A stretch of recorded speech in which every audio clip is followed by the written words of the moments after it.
It's all quiet in the underground bunker. Doors closed, locks bolted.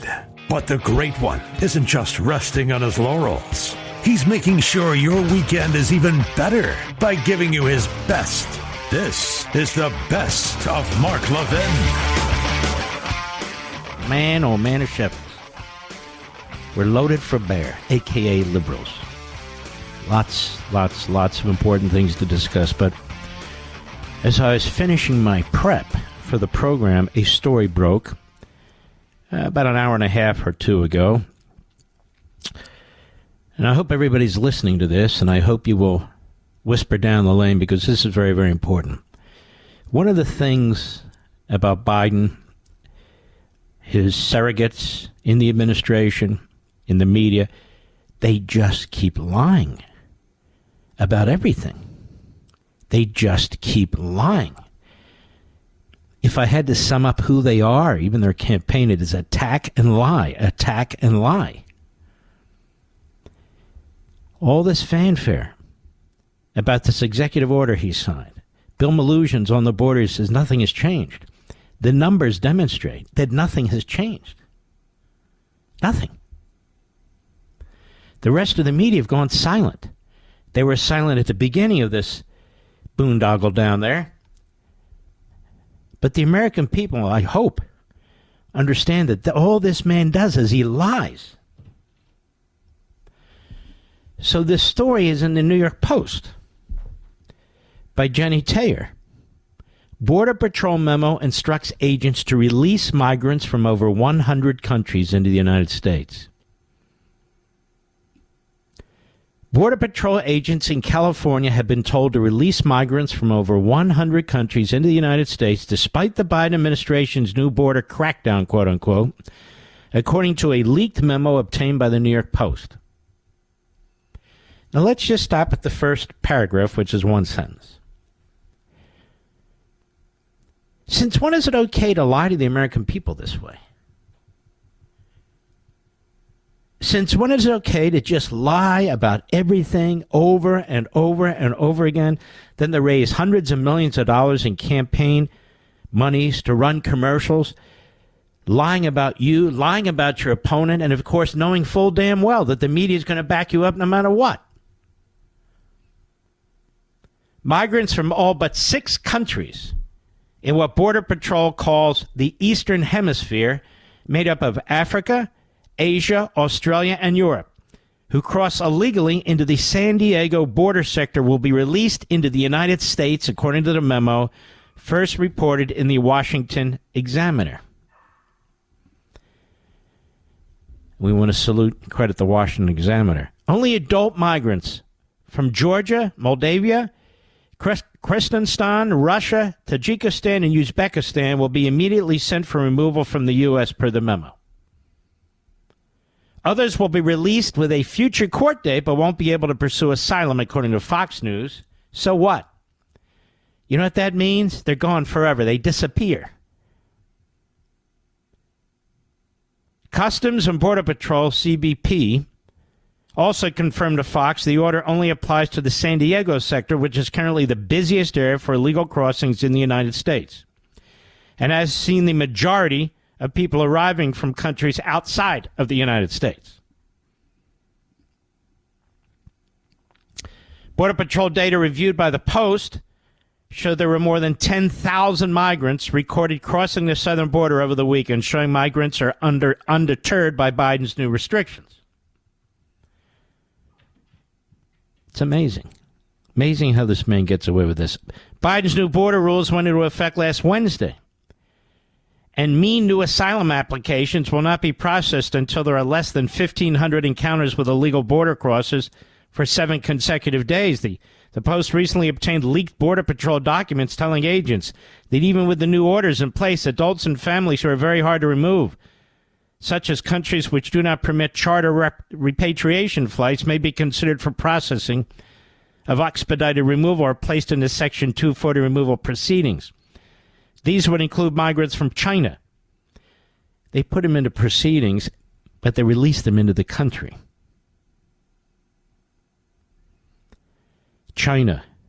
Brazil, Ecuador, Peru. Border Patrol agents have said many learned routes or pay for passage from their home country organized by smugglers and advertised on social media. Those allowed over the border will be released into the United States with a future court date. Migrants who are also found to have credible fear, quote unquote, of returning to their home country, including those who can easily be deported to Mexico or other countries the U.S. has a return agreement with, can also be released given a future court date. But they won't be allowed to apply for asylum. Who cares? They're here illegally. They're not going to go. Bill Malugin reporting from the border. Who's reporting from the border for CNN? Do you know, Mr. Producer? MSNBC? New York Times? Washington Post? NBC, ABC, CBS? Nobody. Bill Malugin, 3 hours ago. Mass releases we witnessed just days ago after the Biden order was in effect. Once again, we witnessed Border Patrol mass release hundreds of migrants from around the world who crossed illegally, dropped off at a trolley station in San Diego. When you hear DHS say removal proceedings, it often means released with a future court date. Which means, I think I read some time ago, 93% of the people who are released with a future court date never show up. And everybody knows it, especially the Biden regime. It also does not apply to unaccompanied children, victims of severe form of trafficking, those who face an acute medical emergency or an imminent and extreme threat to life and safety. Now, if you have an acute medical emergency and you come into our country, that means you and I pay the bill. A friend of mine, a cardiologist friend of mine, told me several years ago that she had a patient who was here illegally who was in the hospital for 5 months with a heart condition. 5 months. You and I ate that. We did. You wonder why your medical costs are going up? We have people on the dole in our own country, people on the dole in foreign country. These hospitals just can't afford it. And so they have to pass the price along to Medicare, Medicaid, and you and me. And this is what's destroying our medical system, our healthcare system. It's also destroying our public school system. Of course, the unions are doing that, but you know what I mean. And law enforcement can't keep up with all this. It's just overwhelming. And Biden's doing it. And now he's lying to us over and over and over again. The executive order does nothing when the heart is ripped out with a memo to the busiest sector in our country, Southern California. And trust me, it's happening everywhere up and down the line. It's bad enough. It's horrible that these policies have been destroyed. That is, our immigration laws and the Biden open border policy instead has been put in their place. But to keep lying to us about this over and over again, about what he's doing, and the media regurgitating it, so these so-called low information voters, they actually believe something's being done when nothing is being done. It's being done to them. These are lies, pure and simple. Mark Levin.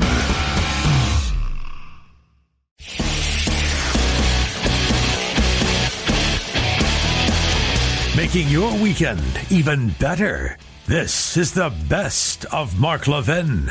You know, it is said over and over again. I know we get tired of hearing it and saying it, but the media in this country is so corrupt, so thoroughly and completely corrupt. I watch these really quite stupid people.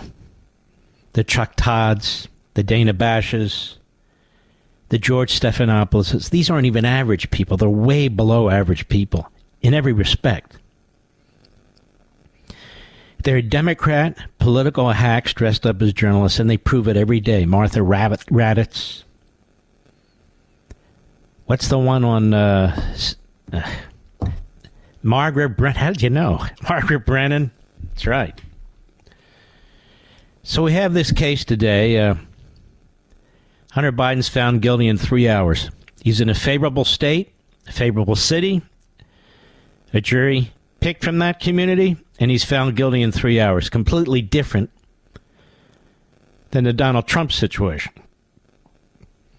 And the same corrupt Democrat prosecutors who tried to cut a sweetheart deal with Hunter Biden and his lawyer, Abby Lowell, did their best, but a federal judge wouldn't have anything to do with it.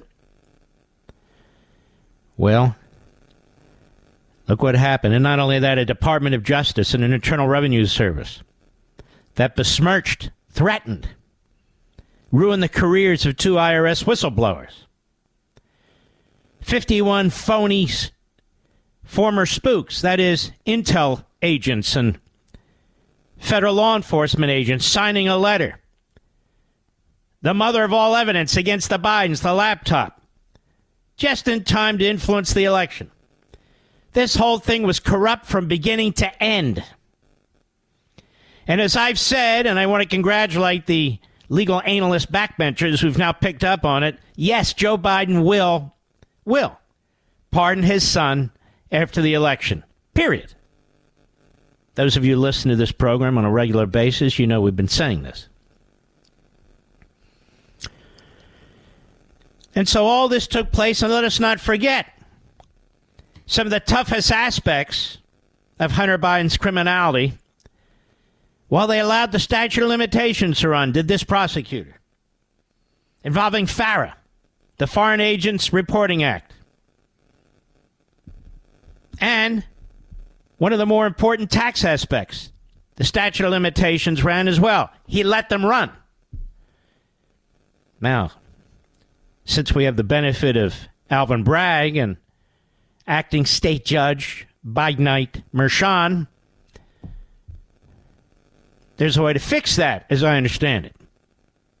But that for another day. That for another day.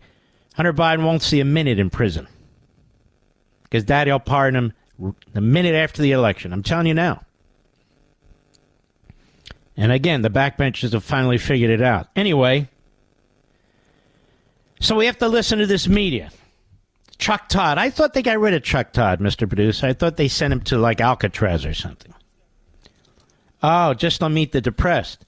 Then they keep bringing this weasel on Andrew Weissman. This puke, this punk, this reprobate, who's ruined so many lives and so many careers.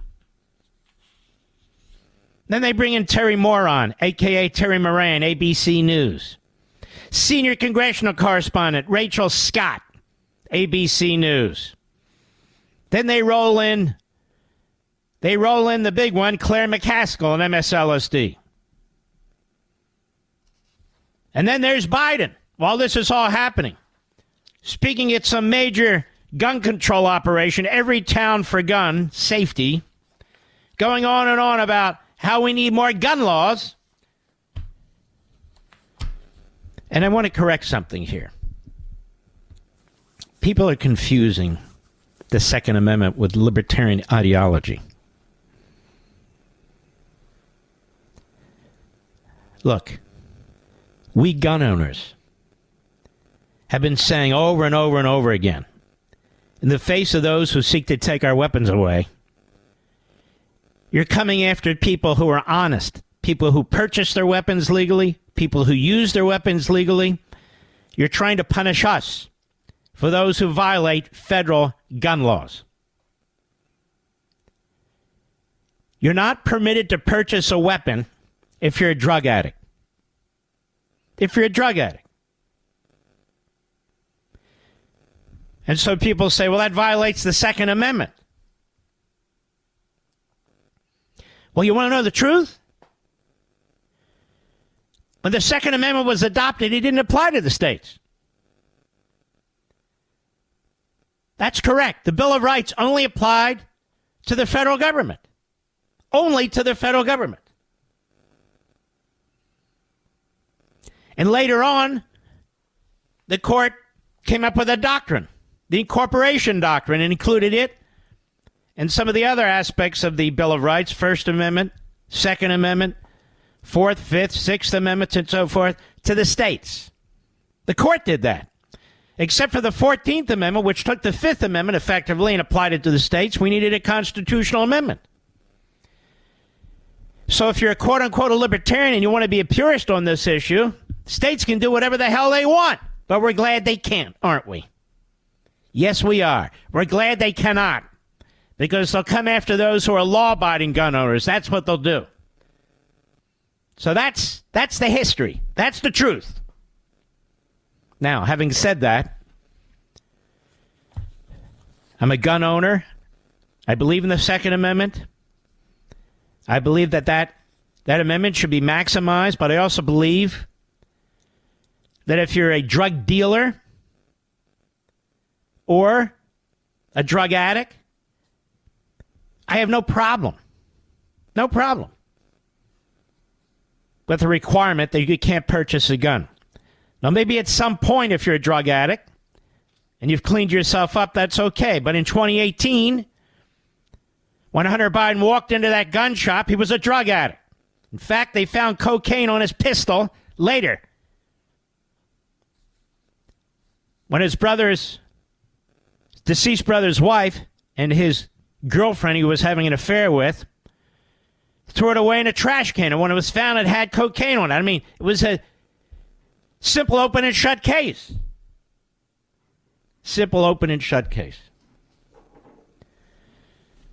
But to hear the media go on and on like this is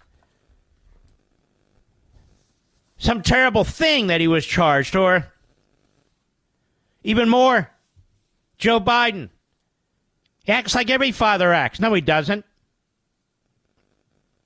Or they use it as an opportunity to attack Trump. You see, there's Trump trashing the legal system.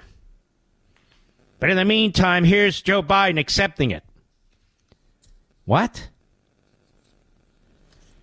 Joe Biden, if you were a regular person, would be facing Espionage Act charges, the worst kind. Still can, depending on how the court rules on immunity.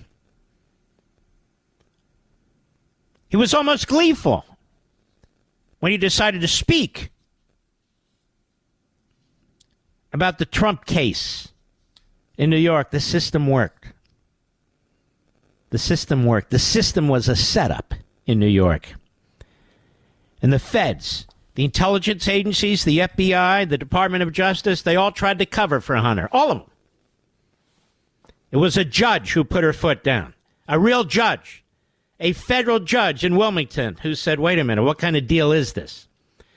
And Hunter Biden and his lawyer, Abby Lowell, were so arrogant, so cocky, used to skating on everything,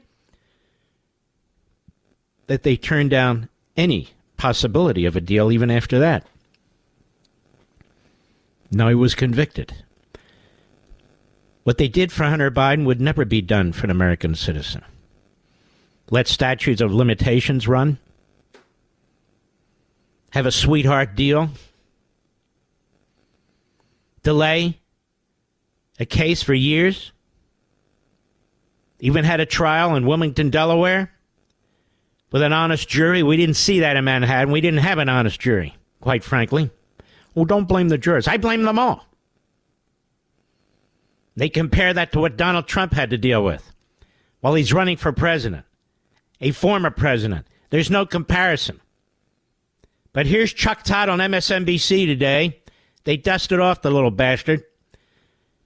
So despised is he even by liberals that he lost his Meet the Depressed host gig. And they handed it to another idiot. Cut 3, go. So I do think we should step back and realize that our system is different. There is a fairness to it where we really do aspire that nobody is above the law. I think it's possible that there is a contrast here that the public may see between how Trump and his partisans handle the rule of law versus how Biden and his partisans handle the rule of law. See what I mean? You have a Stalinist trial in Manhattan. You have a real trial with a real judge, finally, in Wilmington, despite the best efforts of the Biden regime to prevent it. And here you have Chuck Todd, a propagandist for the Democrat Party and the left. Chuck Todd, whose wife, like Mershon's wife, is a Democrat Party activist who makes a fortune advising Democrats. Here he is telling us that the Trump and his partisans don't accept the rule of law, but the Bidens do. A moral equivalency. This is why when it comes to Israel and Hamas, a moral equivalency. As a matter of fact, it's not even anymore a moral equivalency. Israel is the terrorist regime. Hamas is the victim. That's what we have now. That's where we are. Go. And I'll be honest, I personally am this is one of those cases where I don't think it's brought if Biden's not president of the United States. See what I mean? This is. Go ahead. If Biden had chosen not to run in 2018, I doubt Hunter Biden's ever prosecuted for something like this. In some ways, we may look back on this and say he was held more accountable because of who he is, not less accountable because of who he is. See that, America? The guy hasn't paid his taxes. The guy didn't follow federal law when it comes to representing foreign entities and foreign governments. The guy clearly, illegally, affirmatively acquired a weapon which had cocaine on it. And Hunter Biden is a victim now. You see, nobody would have dealt with Hunter Biden but for the fact he's a Biden, but for the fact his father chose to run for president. Other than that, Hunter Biden would be in the clear. Now, they never say that about Donald Trump, and it happens to be true with Donald Trump. They come up with these cockamamie arguments. They invent these fictions. But Hunter Biden is a clear-cut case. You had two IRS whistleblowers. I don't think either of them voted for Trump. It destroyed their careers. And this is what you get from Chuck Todd and MSNBC today. This is why Chuck Todd is despised, even by liberals who would not give him the audience he needed at Meet the Press. Mark Levin.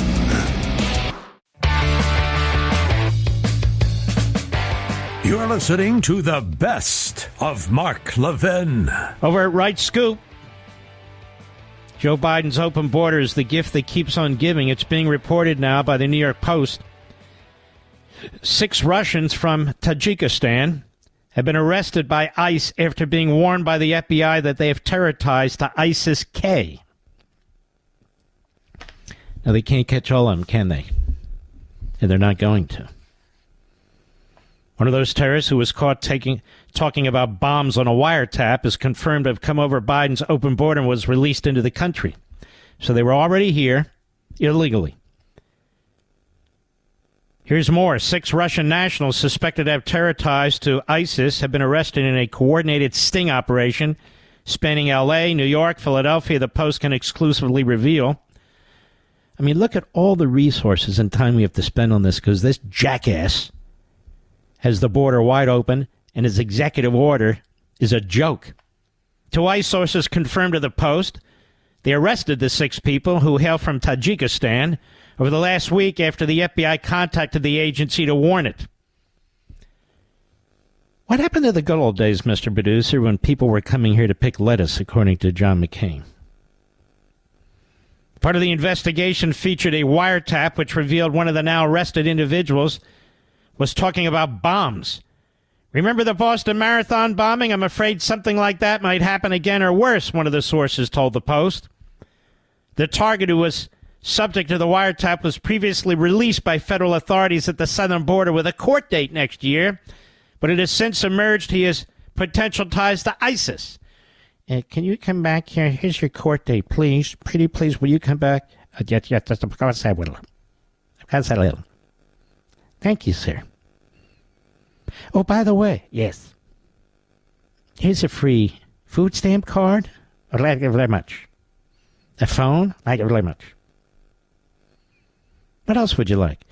I need some housing. Oh, here's a pass for a hotel. I'd like it very much. Do they serve proper food there? Can't eat American food. They must special food. Oh, yes, of course. Neither ICE nor the FBI immediately responded to the Post's request for comment. The arrests come after warnings from FBI Director Christopher Wray about possible ISIS terror plots being staged on U.S. soil and the group's potential for exploiting the southern border. How do you sit on your ass in the director's office of the FBI every day knowing this stuff's going on and not make a big splash or resignation or do something? Do something. Another guy likes the trappings of the office. Keeps warning us, you and me, like, what the hell are we supposed to do about it? I don't have any authority to secure the border. If anybody went down there and tried, they'd be arrested on the spot. Oh, you must be part of the white supremacist militia. No, not really. I don't even know what that is. This is really a huge scandal. As our friend of rights group Brian writes, it should be everywhere in the garbage media. Seriously, Ray wouldn't be warning about this, nor would ICE be arresting terrorists in this country if it weren't for Joe Biden opening the border on day one when he stepped into the Oval Office. But because they hate Trump, this will get minimal play, if any, in the media. Heck, we could have another 9/11 caused by terrorists coming over Biden's open border, and they still wouldn't blame Biden. Oh, no. They're already ready. They're already prepared. It'll be the Republicans at the order of Trump. They wouldn't agree to this bipartisan bill. And if they'd agreed to the bipartisan bill, none of this would be happening. They're already ready. They're set. Wall Street Journal News Service. Gaza chief's brutal calculation. Civilian bloodshed will help Hamas. Isn't it amazing? This has got no attention today. It's in the Wall Street Journal in the news section. Except for Fox and Newsmax, but everywhere else it's ignored. I bring you evidence. I bring you statistics. I bring you experts and information. It goes on and on and on about the lies that the Israelis are committing some kind of horrendous genocide against the Hamasians. They're not. But Hamas is fine with killing their own people. They expect it. For months, Yahya Sinwar, he's the lead monster, has resisted pressure to cut a ceasefire and hostage deal with Israel. Behind his decision, messages the Hamas military leader in Gaza has sent to mediators show is a calculation that more fighting, more Palestinian civilian deaths work to his advantage. Quote, they intercepted his messages. We have the Israelis right where we want them, he said in a message to Hamas officials seeking to broker an agreement with Qatar and Egypt. Fighting between Israel forces and Hamas units in the Gaza Strip south has disrupted humanitarian aid shipments, caused mounting civilian casualties, they write, and intensified international criticism of Israel's efforts to eradicate the Islamist extremist group. For much of Sinwar's political life, shaped by bloody conflict with an Israeli state that he says has no right to exist, he has stuck to a simple playbook. Backed into a corner, he looks to violence for a way out. The current fight in Gaza is no exception, and he has a partner. His partner is Blinken. Blinken plays right into their hands. In dozens of messages reviewed by the Wall Street Journal that Sinwar has transmitted to ceasefire negotiators, Hamas compatriots outside Gaza and others, he's shown a cold disregard for human life and made clear he believes Israel has more to lose from the war than Hamas. The messages were shared by multiple people with differing views of Sinwar. Now listen to this. More than 37,000 people have been killed in Gaza since the start of the war, most of them civilians, Palestinian officials say. No, that's the Hamas people say, and even the AP says this is bullcrap. The figure doesn't specify how many were combatants. Health authorities said almost 300 Palestinians were killed Saturday in an Israeli raid that rescued 4 hostages kept in captivity. That is a lie. The Israelis say that's BS, but it doesn't matter. It'll be in every story they write, even this one. In one message to Hamas leaders in Doha, Sinwar cited civilian losses in national liberation conflicts in places such as Algeria, where hundreds of thousands of people died fighting for independence from France. He said these are necessary sacrifices. In an April 11 letter, Hamas political leader Ismail Yabadaba, after 3 of his adult sons were killed by an Israeli airstrike, Sinwar wrote that their deaths and those of other Palestinians would infuse life into the veins of this nation, prompting it to rise to its glory and honor. Oh, yes, it's very glorious, these people. Sinwar isn't the first Palestinian leader to embrace bloodshed as a means to pressure Israel, but the scale of the collateral damage in the war, they say, is unprecedented. You ought to check out Syria. Despite Israel's ferocious effort to kill him, Sinwar has survived and micromanaged Hamas's war effort, drafting letters, sending messages to ceasefire negotiators, deciding when the U.S.-designated terrorist groups ramps up or dials back its attacks. His ultimate goal appears to win a permanent ceasefire that allows Hamas to declare a historic victory by outlasting Israel and claim leadership of the Palestinian national cause. And Biden and Blinken are going to help him. Biden and Blinken are special pleaders for the terrorists. President Biden is trying to force Israel and Hamas to halt the war, but Israeli Prime Minister Benjamin Netanyahu is opposed to permanently ending the fight before what he calls total victory over Hamas. Even without a lasting truce, Sinwar believes Netanyahu has few options other than occupying Gaza and getting bogged down fighting a Hamas-led insurgency for months. Sinwar, now in his early 60s, was roughly 5 years old when the 67 war brought him his first experience for significant violence between the Israelis and the Arabs, and it goes on. The hell is that? Yes. This is weird. Computer came on, Mr. Producer. Anyway, ladies and gentlemen, this is what we're dealing with, and Blinken and Biden are giving them aid and comfort because they're ideologically committed to Netanyahu's destruction, which would be Israel's destruction, completely changing the state of Israel, both its government and its geography. And who the hell elected them to have any kind of power of this sort over another country? It's really grotesque. Mark Levin.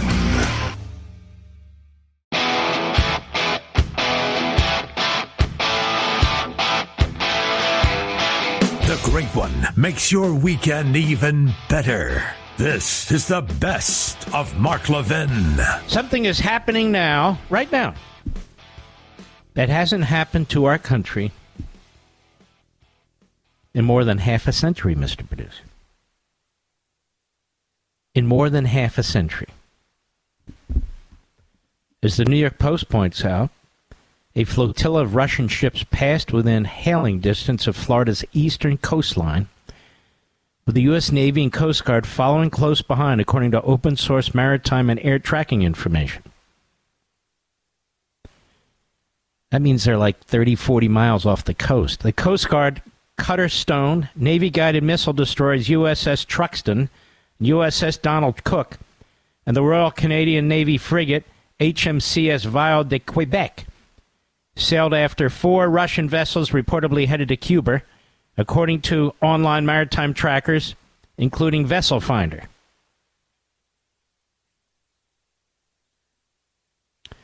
The group left Severomorsk, Russia, in May with plans to spend several months performing long-distance missions across the world to show the flag and ensure naval presence in operationally important areas of the Far Ocean Zone, according to Russian state media, TASS. Moscow's presence so close to U.S. shores comes as representatives of nearly 100 countries across the world prepare to attend this weekend's Ukraine Peace Summit in Lucerne, Switzerland. Kamala Harris will be there in lieu of Joe Biden. Joe Biden is going to spend an entire week preparing for his debate. Now, this is a big deal. They have no fear of us. None of these countries do. None. I fear what's happening, America. What if Russia decided to put missiles in Cuba? What would we do now? Joe Biden's no Kennedy. What will we do? We've got this guy Blinken, who's a buffoon. More on him later. But I'm quite serious about this. China and Russia are in our hemisphere. They are physically in our hemisphere. China is physically in our hemisphere. Remember the Monroe Doctrine? That what goes on in our hemisphere involves the United States and that we will defend our hemisphere?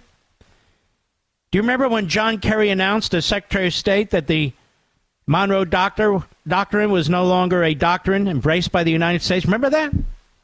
Oh, yeah, I remember everything.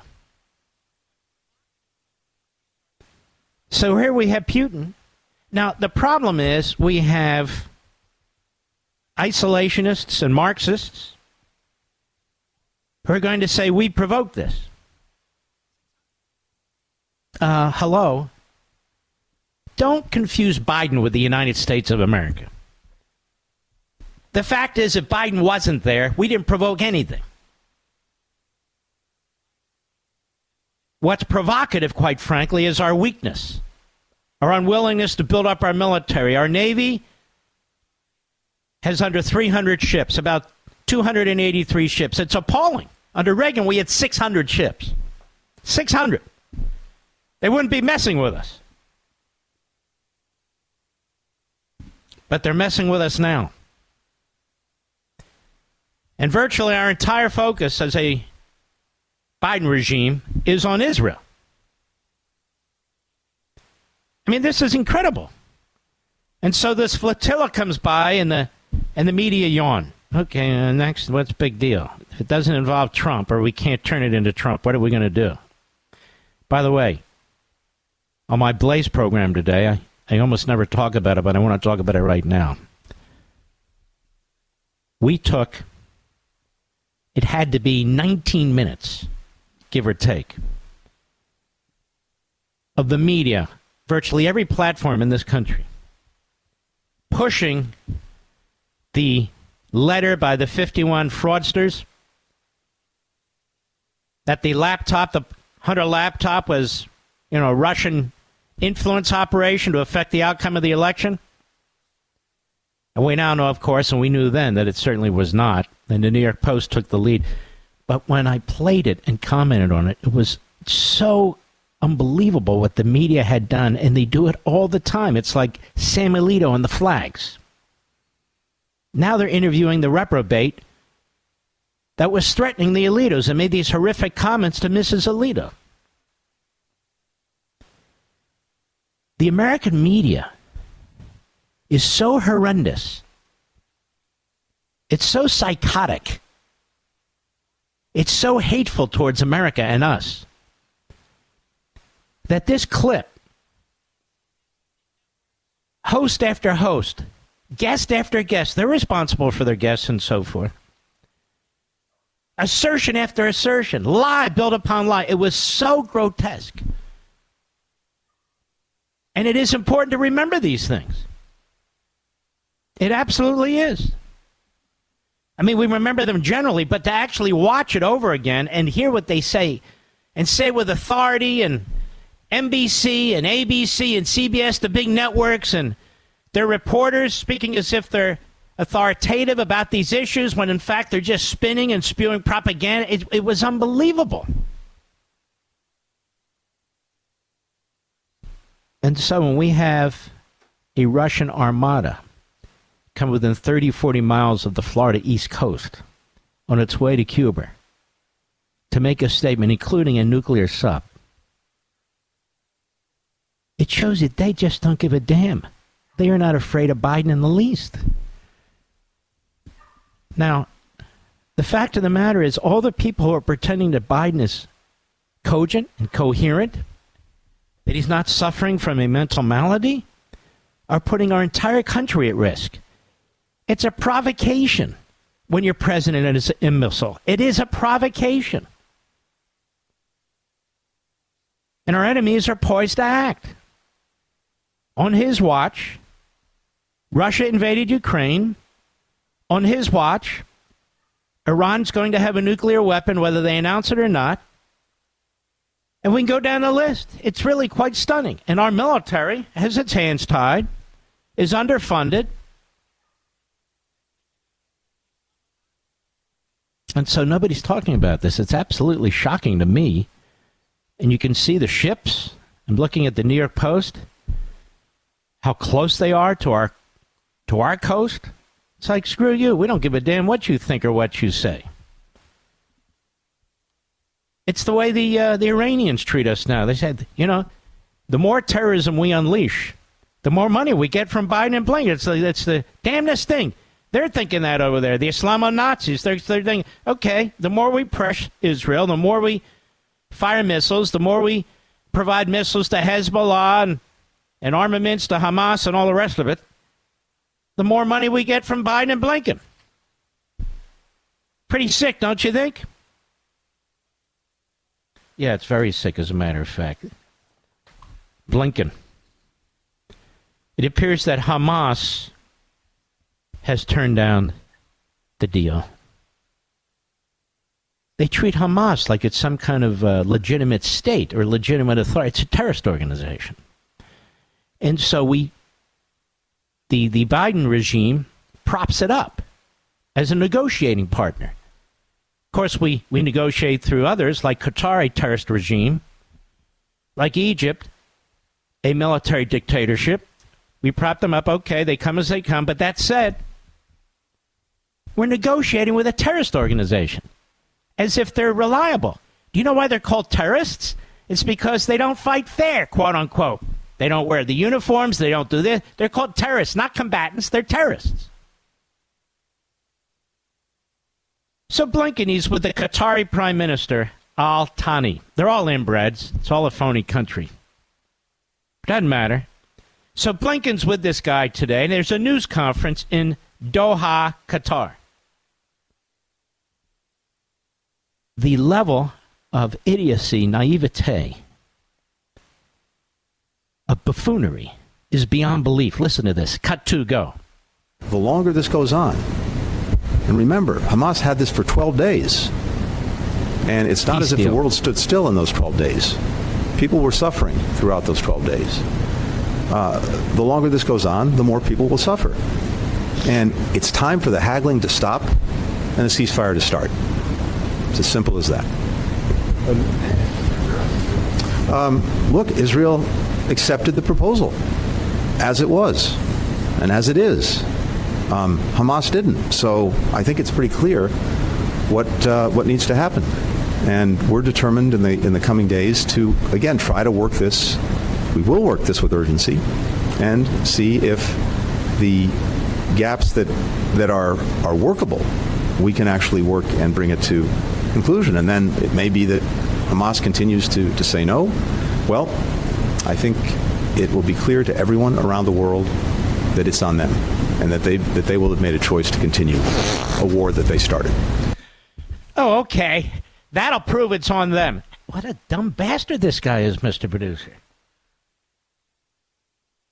It's just so preposterous. Oh, then it'll be clear it's on them. It is on them, you jerk. Now, he must have read this piece in the Wall Street Journal that I read to you yesterday. No? Quote, we have the Israelis right where we want them, Sinwar said in a message to Hamas officials. In dozens of messages reviewed by the Wall Street Journal that Sinwar has transmitted to ceasefire negotiators, Hamas compatriots outside Gaza and others, he's shown a cold disregard for human life, made clear he believes Israel has more to lose from the war than Hamas. And that how he views the deaths of civilians as a badge of honor is necessary. As necessary. And everybody read this? You didn't hear almost anything about this in the major propaganda networks in America. But Blinken's read this. I'm sure he has. And he's there. Look, if they don't agree, it's on them. It's on them, you idiot. Not only has it always been on them, but look how they consider victory. The more civilians dead, the better. They're terrorists. That's what they are. Cut 3, Mr. Producer. Here he is again with the Qatari terrorist leader. Go. You know, at some point in a negotiation, and this has gone back and forth for a long time, you get to a point where if one side continues to change its demands, including making demands and insisting on changes for things that it already accepted, you have to question whether they're proceeding in good faith or not. But based on what we've seen and what I've discussed with the Prime Minister and what we've discussed with our Egyptian colleagues, we're determined to try to bridge the gaps. And I believe those gaps are bridgeable. Doesn't mean they will be bridged because, again, it ultimately depends on people saying yes. He's such a damnable clown, such a buffoon.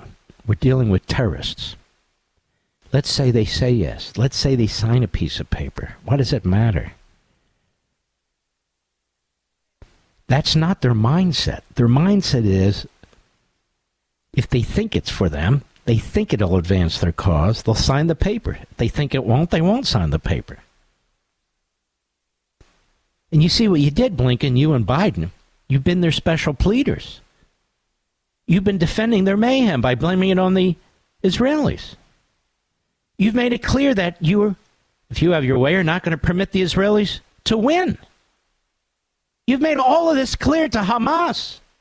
So why should they sign a piece of paper? And again, if they sign a piece of paper, that's because they view it as a head fake. They've signed plenty of pieces of paper. All of them have. And yet here we are today. Do you know the United States has poured billions of dollars into Gaza over the years? Billions. And what have we gotten for it? Nothing. We've been funding Hamas and terrorists.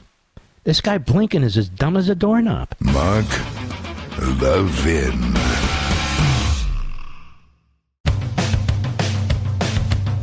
We're giving you nothing but the best of Mark Levin. You know what? I'm sick and tired of Biden and Blinken and their media. I'm sick and tired of these people claiming that they're defending democracy. And if our candidate, Donald Trump, is elected president, democracy will be destroyed, we'll have a dictatorship, so forth and so on.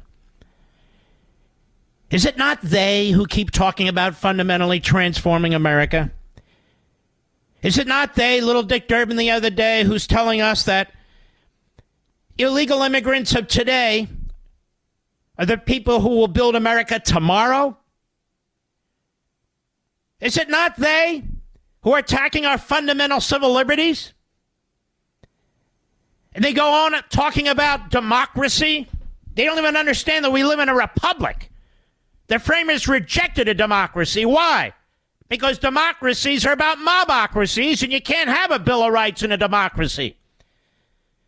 Where do the rights come from? If you dare tell them they come from God, oh, you must be a Christian nationalist. But I'm sick of it. And then they say, Trump keeps saying, retribution. He's going to have retribution. They're trying to put the man in prison. They've charged him with 91 counts, 34 farcical felonies in New York. They're trying to put his lawyers in prison, take their bar tickets away. You've got Peter...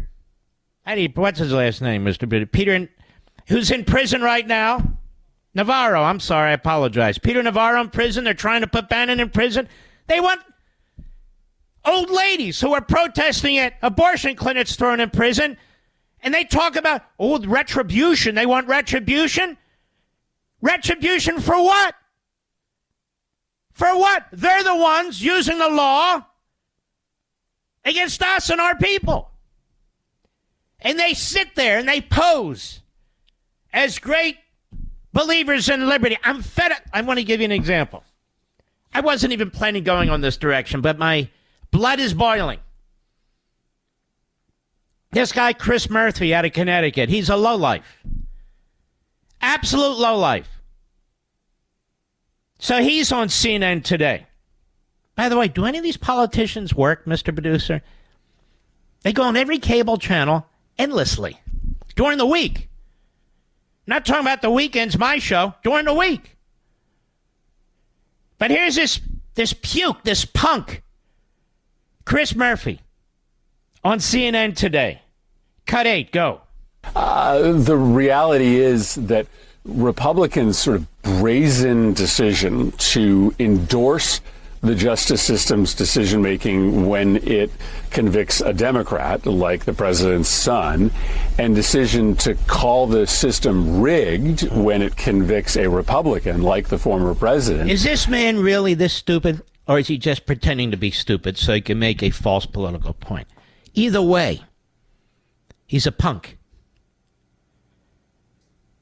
He's a punk. What took place in New York wasn't a legal system. It wasn't a justice system. Certainly not one that we recognize. What took place in Wilmington was exactly a justice system. And you know all the ugly particulars. We don't know the crimes. The crimes had run their course. The statute of limitations in the state, such as they were, such as these are crimes, they already ran. We don't know what the federal crime was. We know what happened to witnesses that couldn't be called, witnesses that couldn't finish their thought processes. A lack of notice, a lack of due process, a lack of equal protection. A conflicted judge, a Soros prosecutor, and this jackass, Chris Murphy, compares that to what took place in the federal courthouse in Wilmington, Delaware? And he wants you to believe that they're equivalent. That's why we have these leftists who find a moral equivalency between a terrorist organization like Hamas and a free country with a free people like Israel. Are they really that stupid? No, they're ideologues.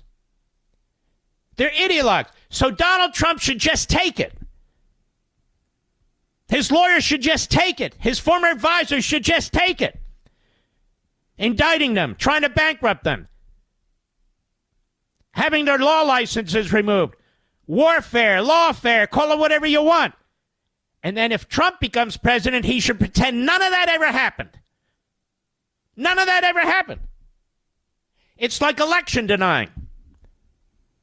They denied every election from 2000, George W. Bush, 2004, George W. Bush, Trump, 2016.